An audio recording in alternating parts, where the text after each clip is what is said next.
I'm Lisa. In this episode, China's sixth-generation stealth fighter took first public flight. China completed the world's longest tunnel. Beijing High-Speed Railway celebrates 5th anniversary with milestone in robotic technology. First, let's take a look at China's new aircraft. On the 26th of December, 2 new types of Chinese stealth fighters were shown flying publicly. Major news outlets like the Economic Times, Fox News, and the War Zone described them as 6th-generation or next-generation stealth fighters. Interestingly, photos from Sichuan province show that these new aircraft already have serial numbers. In China, only military equipment that has been officially delivered to combat units can display these numbers. This suggests that China's 6th-generation fighters might already be in mass production and could be ready for combat. In contrast, the New York Post noted that the US military has not yet deployed a 6th-generation fighter. This suggests that the US Air Force may be behind China by up to 10 years. The US Next Generation Air Dominance Program, intended to develop a 6th-generation fighter, was proposed in 2014, but as of now, there isn't even a prototype that can be demonstrated publicly. This has left many Chinese netizens confused. China's military budget for 2023 was about 210 billion USD, while the US military budget is a staggering $916 billion. That's 4 times larger than China's. So why is US military technology falling behind China? Chinese strategist Professor Wang Xiangsui offers an explanation. Developing a new generation of fighter jets depends on having advanced research facilities, particularly hypersonic wind tunnels. In this area, the US is at least 8 years behind China. Wind tunnels are facilities that stimulate real flight conditions on the ground. Hypersonic wind tunnels can achieve speed of at least Mach 5. China's JF-22 wind tunnel is the most advanced in the world, capable of stimulating speed up to Mach 30, an altitude of 100 kilometers, with continual operation for over 100 milliseconds. In contrast, according to a 2023 report by VOA, the most advanced US wind tunnel, Lens 2, can only reach speed of Mach 7 and operate for only 30 milliseconds. To understand the difference, think of developing aircraft like training athletes.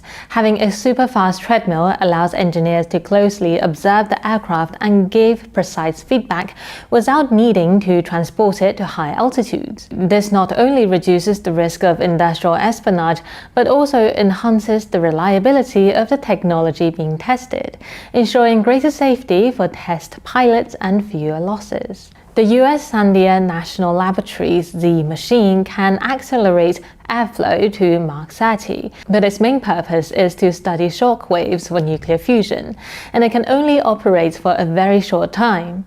Unlike Beijing's FJ-22, which is built for continuous operation, the Z machine cannot stimulate sustained high-speed flight conditions necessary for aircraft and missiles. The US scientific community has known about this gap for 8 years. Mr. Jiang Zhongling, the creator of the JF-22, received the American Institute of Aeronautic and Astronautic Ground Testing Award in 2016 for developing the world's largest shock wind tunnel. This recognition shows that US researchers understand the importance of increasing investment in wind tunnel research. However, as of November 2024, the US still lags behind. The latest wind tunnel delivered to the US Navy can only reach speed of Mach 10, which is just 1/3 of what China's JF-22 can achieve. However, the US has strong scientific potential. In the 2025 QS World University Rankings, 4 of the top 10 universities are in the US, and about 280,000 Chinese students study there. If the US can keep these talented individuals and nurture their creativity at NASA, there is still hope for catching up to China in developing 6th-generation aircraft.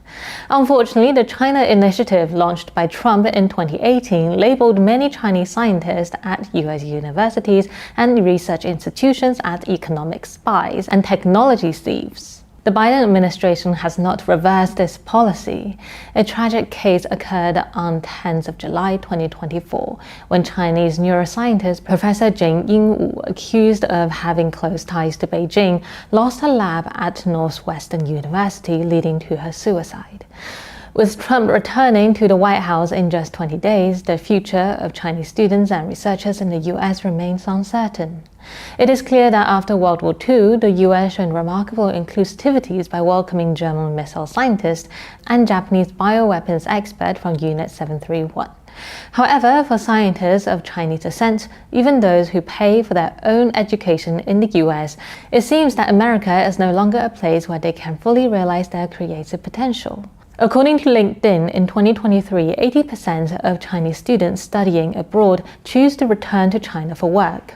For a country like the US, which depends on high-value industries for foreign exchange, losing its inclusivity and ability to guide technological development could lead to not just the loss of the sixth-generation fighters, but also put its future at risk.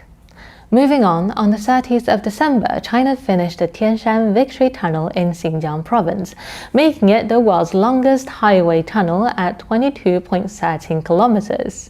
This two-way, four-lane tunnel allows vehicles to travel at speed of up to 100 kilometers per hour. In comparison, Norway's Aurdal Tunnel is 24.5 kilometers long, but it has a maximum speed limit of 80 kilometers per hour. In many European countries like France, Italy, and Spain, the minimum speed limit for highway is also 80 kilometers per hour. Therefore, although the Tianshan Tunnel is shorter overall, it ranks first among highway tunnels due to its higher speed limit. The most significant benefit of this new tunnel is that it reduces the time to cross the Tianshan Mountains from 3 hours to just 20 minutes.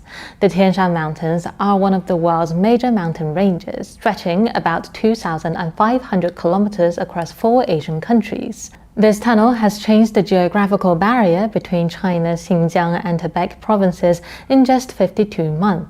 According to China's official media, Ruzhong Chenbao, building such a tunnel traditionally would take around 72 months. The reason for the speedy construction was the use of 2 hard-work tunnel boring machines working from both ends towards the center. Previously, China had to import this equipment from Western countries, with individual units costing hundreds of millions of US dollars. However, since the early 2000s, China has focused on localizing production.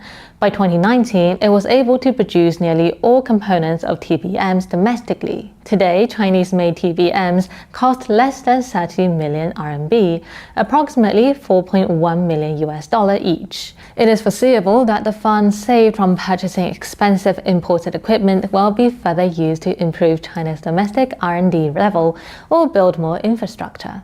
Next up, on the 30th of December 2024, the Beijing-Zhangjiakou high-speed railway celebrates its 5th anniversary.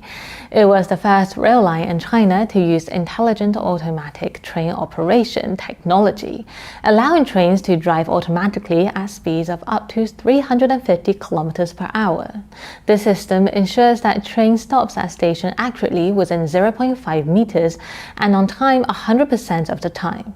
This smart rail line has successfully completed over 60,000 kilometers of autonomous operation, demonstrating its reliability, which is an important factor as it prepares for the Spring Festival travel rush, the largest annual human migration in the world. During the 2023 Chinese New Year, China's railway transported 480 million passengers, averaging 12 million travelers each day. This requires about 500,000 railway workers to be on duty, many of whom could not celebrate the holiday with their families. Li Ping, a chief researcher at the Chinese Academy of Railway Science, noted that the use of robotic machine has cut repair time from 240 minutes to 125 minutes, reducing the need for manual labor by over 45%. As a result, for the first time, about half of the railway workers will be able to go home for the holidays. As all railways are state-owned in China, railway workers are not subject to arbitrary layoffs. 偷偷告诉大家，我最近发现了新法宝 Royal Face 逆时奇迹系列，它有活肤露、全效精华，还有精华霜。尤其我皮肤比较偏干，所以我非常的注重保湿。保湿做得好，肌肤自然烹饪。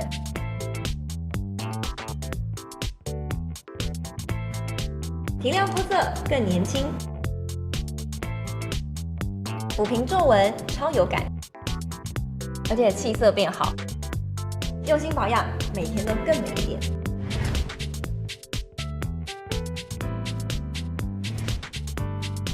美吧。